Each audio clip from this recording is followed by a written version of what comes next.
ఈ వీడియోలో diploma first year వాళ్ళకి ఇంజనీరింగ్ మ్యాథమెటిక్స్ 1 నుండి కానిక్ సెక్షన్ మీద ప్రాబ్లం చూద్దాం. Find the equation of the parabola whose focus is 1, -1 and directrix is x - 2y + 1 = 0. Okay, solution అని పెట్టండి. ఇచ్చిన మనకి గివెన్ డేటా ఏదైతే ఉందో ఆ గివెన్ డేటా నోట్ చేయండి. ఏముంది given data? The focus of the parabola is s = x1, y1 = ఎంత ఇచ్చారండి? 1, -1 ఇచ్చారు. అదే ఇక్కడ నోట్ చేసాము. Next directrix is the line x - 2y + 1 = 0. Next since the given curve is parabola we have eccentricity = 1. అదే మనకి ఇచ్చిన కర్వ్ అనేది పారాబోలా అయితే ఎసెంట్రిసిటీ అంటే e = 1 అవుతుంది పారాబోలా అయితే. అదే మనకి ఎసెంట్రిసిటీ అనేది >1 ఉంటేనేమో హైపర్బోలా అవుతుంది. ఓకే, >1 ఉంటేనేమో హైపర్బోలా అవుతుంది. అదే ఎసెంట్రిసిటీ అనేది <1 ఉంటేనేమో ఎలిప్స్ అవుతుంది.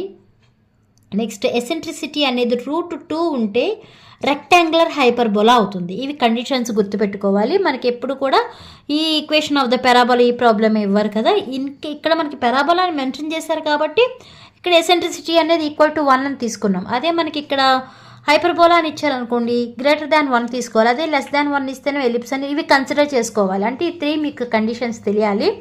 Next equation of the required parabola. ఇప్పుడు ఆ పారాబోలాకి ఈక్వేషన్ ఫైండ్ అవుట్ చేయాలంటే మనం ఇప్పుడు ఇక్కడ ఏ ఫార్ములా యూజ్ చేయాలి?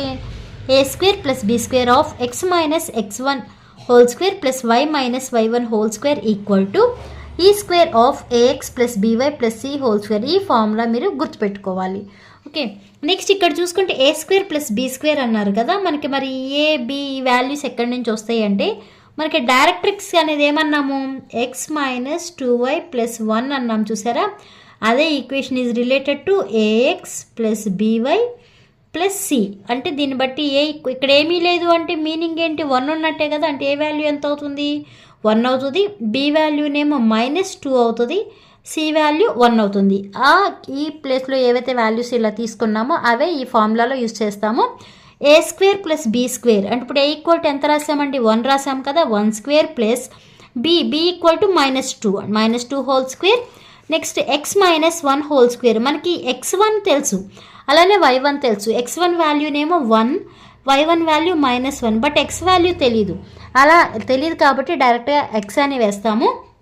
x - 1 whole square plus y value కూడా తెలియదు కదా, y1 అంటే -1 హోల్ స్క్వేర్ = ఇక్కడ చూడండి ఇది e² అంటే ఎసెంట్రిసిటీ స్క్వేర్ చేయాలి.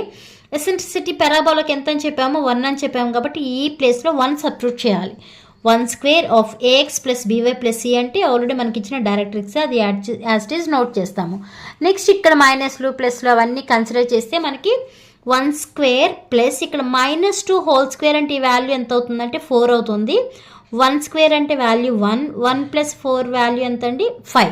5 of x - 1 whole square plus y -* y + 1 whole square = ఇక్కడ 1 × ఈ టర్మ్ అంటే అదే టర్మ్ అవుతుంది కదా, అది నోట్ చేసాము. నెక్స్ట్ ఇప్పుడు ఇక్కడ a - b whole square formula, అలానే a + b whole square formula, ఇక్కడికి వచ్చేప్పటికి a + b + c whole square formula. ఈ 3 ఫార్ములాస్ని ఇక్కడ ఎక్స్పాండ్ చేసామండి. 5 of a - b whole square అంటే a² + b² - 2ab కదా, అలా ఈ ఈక్వేషన్ వస్తుంది.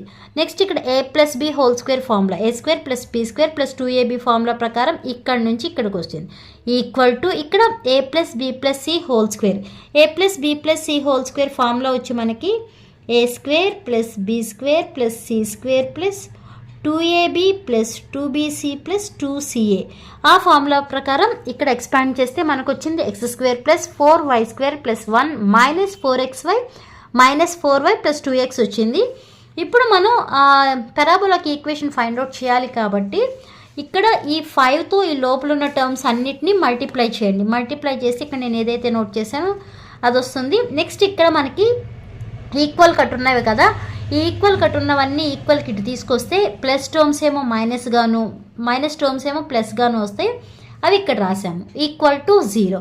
ఇప్పుడు మీకు సబ్ట్రాక్ట్ చేయాల్సిన టర్మ్స్ ఉంటే సబ్ట్రాక్షన్, అలానే యాడ్ చేయాల్సిన టర్మ్స్ ఏమైనా ఉంటే యాడ్ చేయాలి. ఇక్కడ 5x² ఉంది, ఇక్కడేమో -x² ఉంది. సబ్ట్రాక్ట్ చేస్తే 4x² వస్తుంది.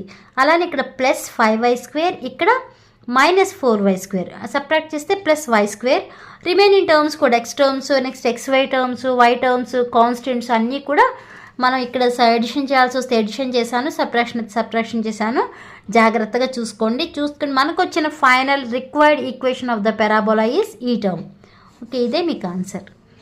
ఓకే, ఇక్కడ అంటే మనం only find the equation of the parabola అన్నాము. కొన్ని ప్రాబ్లంలో find the equation of the ellipse అని అలా కూడా అడగొచ్చు. ఎగ్జాక్ట్గా ఇదే ప్రాబ్లం అని చెప్పలేము, బట్ ప్రీవియస్ పేపర్లో అడిగిన ప్రాబ్లమేనండి ఇది. ఓకే, మనకి ఇంకా కొన్ని చెప్పాం కదా, E>1 అయితే ఏమవుతుంది, E<1, నెక్స్ట్ E=√2 అంటే అక్కడ ఏమడగొచ్చు అంటే find the equation of the conic with focus అని ఇచ్చి అలానే డైరెక్ట్రిక్స్ ఎసెంట్రిసిటీ కూడా ఇవ్వచ్చు కొన్ని ప్రాబ్లమ్స్లో.